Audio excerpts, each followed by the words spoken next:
ৰাজ্যক হ'ব ট্ৰেডিং কেলেংকাৰী এই কাণ্ডই লৈছে নতুন মোৰ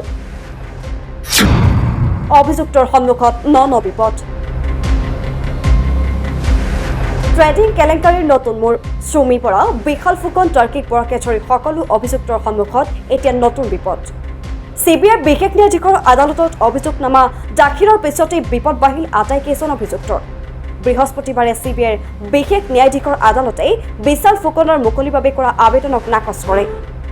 উচ্চ ন্যায়ালয়ে বহুকেইটা চৰ্ত বান্ধিছে এটা গোচৰত দিছিল জামিন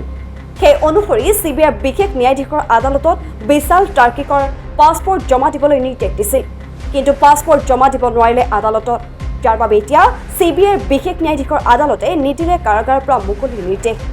লগতে জামিন পোৱা অভিযুক্ত কেইজনৰ বিৰুদ্ধে আৰু কি গোচৰ আছে সকলো তথ্য বিচাৰিছে CBIৰ পৰা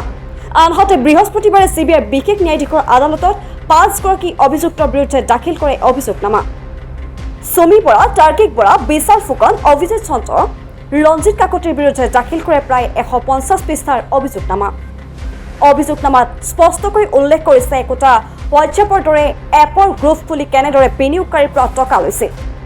একে সময়তে জামিন পাই মুকলি আকাশৰ তললৈ অহা ৰঞ্জিত কাকতিকে ধৰি আন কেইবাজনকো পুনৰ গ্ৰেপ্তাৰ কৰিব CBI আধৰুৱা তদন্ত সম্পূৰ্ণ কৰাৰ বাবে আদালতৰ অনুমতিত পুনৰ হ'ব গ্ৰেপ্তাৰ